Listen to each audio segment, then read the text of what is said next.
بچوں، میرا نام محمد نواز، میں اسلامیات کا ٹیچر ہوں۔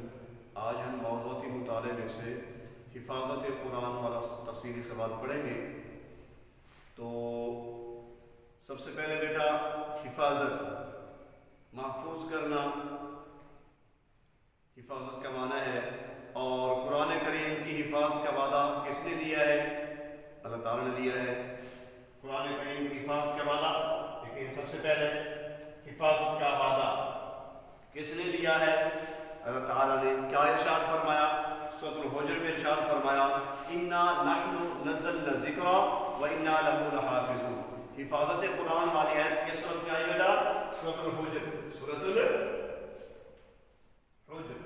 کون سا بیٹا؟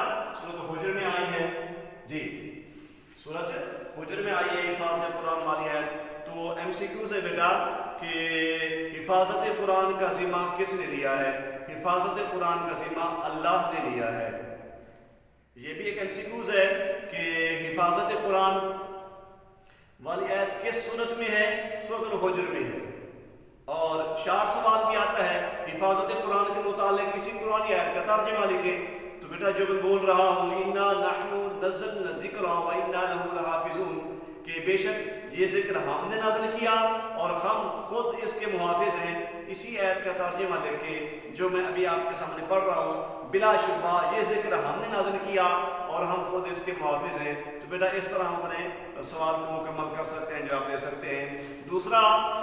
دوسری بات بیٹا وہ بھی وعدے کے متعلق ہے۔ ایک تو نا کہ حفاظت کا وعدہ کس نے لیا؟ اللہ نے لیا۔ جب اللہ نے لیا تو پھر اللہ نے حفاظت کا وعدہ کیسے پورا کیا؟ اس کو دیکھتے ہیں بیٹا کہ قرآن کریم کی حفاظت کا وعدہ کس طرح پورا ہوا۔ تو بیٹا ہم دیکھتے ہیں کہ پوری دنیا میں 1400 سال پہلے، 1450 سال تقریباً ہونے والے ہیں جب سے قرآن پاک کا نزول کا آغاز ہوا، اب تک 1450 سال مکمل ہونے والے ہیں اب تک۔ اور اب تک کیا؟ قیامت تک ایک لفظ زبر یا زیر کا بھی فرق نہیں آئے گا۔ لفظ تو کجا زبر اور زیر کا فرق بھی نہیں آئے گا۔ تو جو ترتیب اللہ نے جس ترتیب سے نازل فرمایا اسی ترتیب سے موجود ہے۔ ایک ہے ترتیب نزولی، ایک ہے ترتیب توقیفی۔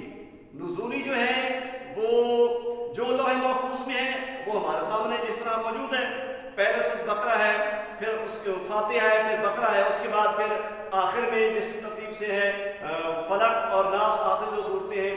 تو یہ ہے ترتیب توقیفی۔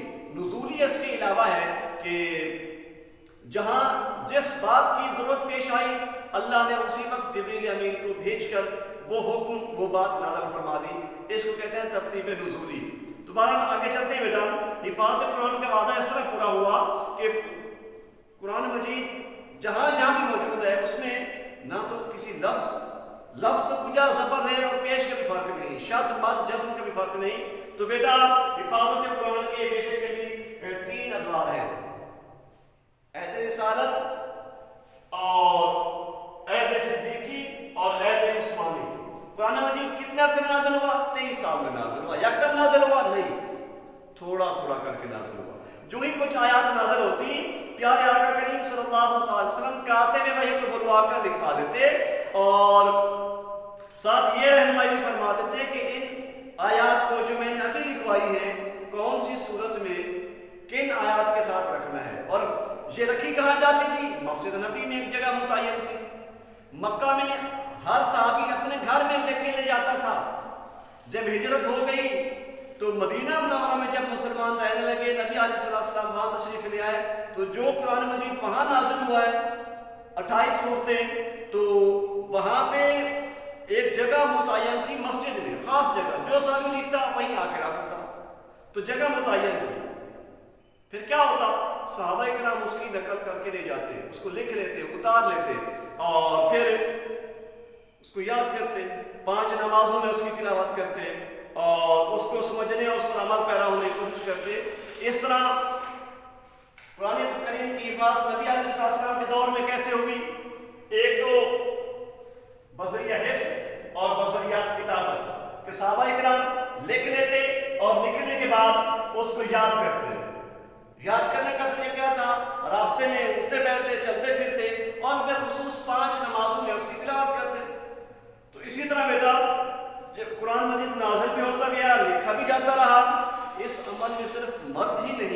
بلکہ خواتین بھی شامل تھیں، مرد نہیں خواتین بھی شامل تھیں، حتیٰ کہ نبی علیہ السلام کی حیات طیبہ میں ہی مکمل قرآن کریم پیارے آقا کریم صلی اللہ علیہ وسلم کی ازواج کو اور اہل بیت صحابہ کرام اور صحابیات میں سے اکثر کو قرآن مجید جو ہے وہ یاد ہو چکا تھا اور اس کی متعدد نقول جو ہے وہ تیار ہو چکی تھی۔ پیارے آقا کریم صلی اللہ علیہ وسلم کے وصال کے بعد اب بیٹا دور آ جاتا ہے اہل صدیقی، دور صدیقی۔ پھر دور صدیقی میں حفاظت قرآن کیسے ہوئی؟ جنگ یمامہ میں جب بہت سارے حفاظ اور قاری شہید ہو گئے تو سیدنا عمر فاروق رضی اللہ تعالیٰ عنہ نے سیدنا صدیق رضی اللہ تعالیٰ عنہ کو مشورہ دیا کہ قرآن کریم کی کتابت کی جائے اور اس کو یکجا کیا جائے، محفوظ کیا جائے، حکومتی سطح پر اس پر کام کیا جائے۔ تو سیدنا صدیق اکبر رضی اللہ تعالیٰ عنہ نے عمر فاروق رضی اللہ تعالیٰ عنہ کے مشورے پر پھر قرآن کریم کو پھر سے ترتیب دیا اور نبی علیہ السلام کے بتائے ہوئے طریقے کے مطابق جو آیات اور جو صورتوں کی ترتیب تھی اور جو صورتوں کے نام تھے اسی طرح پھر جو ہے مکمل ایک نقل تیار کرنے کی حکومتی سطح پر۔ تو اس کے بعد میرا دور آتا ہے سیدنا عثمان غنی رضی اللہ تعالیٰ عنہ کا قرآن کریم کی حفاظت کے حوالے سے کہ حفاظت قرآن اور عہد عثمانی سیدنا عثمان غنی رضی اللہ تعالیٰ عنہ نے اپنے دور خلافت میں قرآن مجید کی متعدد نقول تیار کرا کے مختلف صوبائی دارالحکومتوں میں ایک نسخے کے طور پر سرکاری سطح پر بھیج دی۔ ویسے تو قرآن مجید موجود تھا لیکن سرکاری سطح پر سیدنا عثمان غنی رضی اللہ تعالیٰ عنہ بھیج دی اور سیدنا عثمان غنی رضی اللہ تعالیٰ عنہ کو جامع القرآن بھی کہا جاتا ہے۔ اور سیدنا عثمان غنی رضی اللہ تعالیٰ عنہ کا ایک کارنامہ یہ بھی ہے کہ ایک تو جامع القرآن سیدنا عثمان غنی رضی اللہ تعالیٰ عنہ کا لقب ہے۔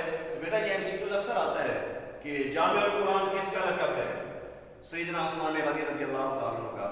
دوسری بات سیدنا عثمان غنی رضی اللہ تعالیٰ عنہ کے حوالے سے کہ انہوں نے تمام لوگوں کو ایک قرات پر متفق کیا۔ جب لوگ اپنے اپنے طریقے سے قرآن پڑھنے لگے تو عثمان غنی رضی اللہ تعالیٰ عنہ نے آگے بڑھ کے اس چیز کو ختم کیا اور لوگوں کو ایک قرات پر متفق کیا۔ تو بیٹا آج کا ہمارا لیکچر مکمل ہوا، میں امید کرتا ہوں کہ آپ کو سمجھ آ گیا ہوگا۔ اگر کوئی بات رہ گئی ہے تو بیٹا آپ ٹیکسٹ میسج کے ذریعے، فون کے ذریعے، واٹس ایپ کے ذریعے رابطہ کر کے سمجھ سکتے ہیں۔ وما علیہ الا البلاغ۔